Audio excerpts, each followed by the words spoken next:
Welcome to CoreLogic's housing market update for April 2025. Brought to you by onthehouse.com.au. Australian property values recovered to new record highs in March, reversing the recent 0.5% dip in values between November and January. CoreLogic's National Home Value Index was up 0.4%, continuing the growth trend for the second consecutive month, following February's 0.3% rise. The monthly rise in values was broad-based, with every capital city, except Hobart, recording a positive change, along with each of the rest of state regions. The monthly change across the capital cities ranged from a 1% gain in Darwin to a negative 0.4% fall in Hobart. Improved sentiment following the February rate cut is likely to be the biggest driver of the turnaround in values, along with the cut's direct influence of a slight improvement in borrowing capacity and mortgage serviceability. Sydney and Melbourne look to have turned a positive corner, with values rising across both cities over the past 2 months.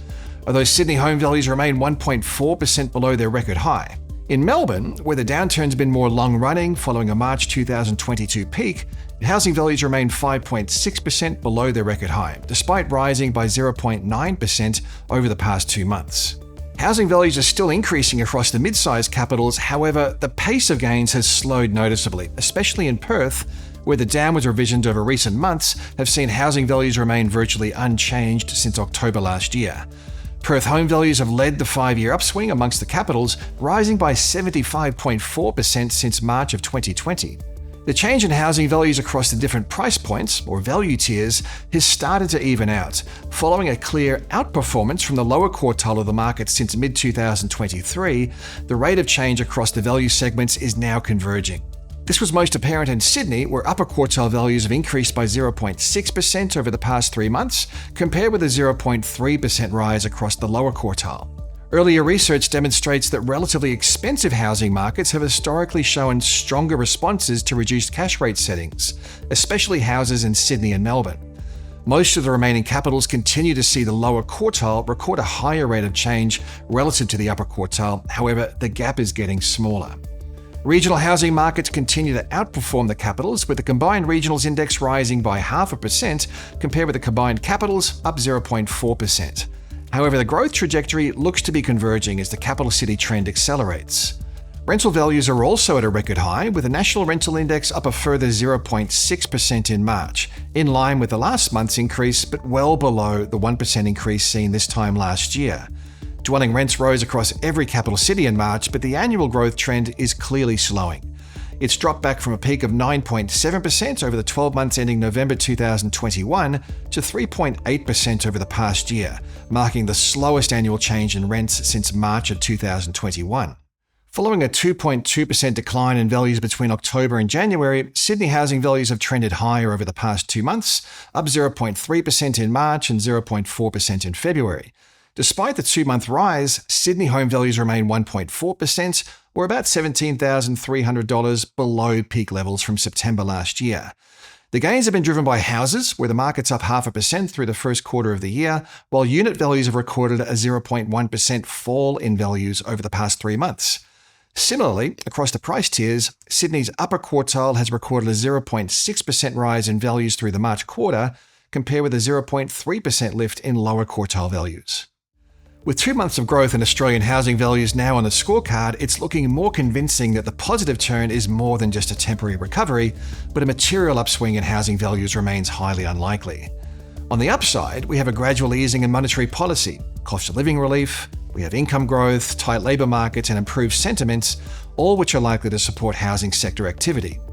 On the flip side, a variety of headwinds are likely to at least partially offset the tailwinds, keeping value growth contained. The rate-cutting cycle is likely to be a drawn-out one. Housing remains unaffordable, population growth is reduced to more normal levels, and housing credit policies remain risk-averse. Factoring in a reasonably bullish 75 basis point cut to the cash rate for the remainder of the year, which would take the cash rate to 3.35%, implies that interest rates will remain above the RBA's estimate of the neutral cash rate throughout 2025. Until home loan serviceability improves more substantially, it's hard to see housing markets moving into a material growth trend. Further cost of living relief announced in the federal budget should also help to support household balance sheets, although the variables may change following the May 3rd federal election. Alongside real growth in household disposable incomes, which the RBA forecasts at 2.5% over the 2025 calendar year, prospective borrowers may find it easier to save for a deposit. In fact, we're already seeing a consistent pickup in the household saving ratio, albeit from exceptionally low levels. Labour markets are holding tight with a national unemployment rate of 4.1%, but there are some signs that labour markets are loosening. The February labour force update was relatively soft, showing the largest month-on-month fall in jobs since December 2023, taking the trend in annual jobs growth back to 1.9%, which is the lowest annual change since October of 2021. Measures of consumer sentiment have been rising, fueled by improvements in inflation outcomes, cost of living relief, and growing certainty that interest rates will come down further.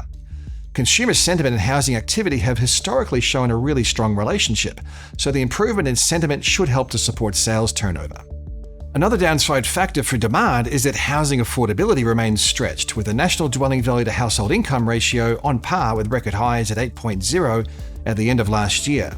Home loan serviceability was also at a record high. Assuming a household on the median income purchased the median value dwelling with a 20% deposit, they'd be dedicating 50.5% of their gross income on mortgage repayments.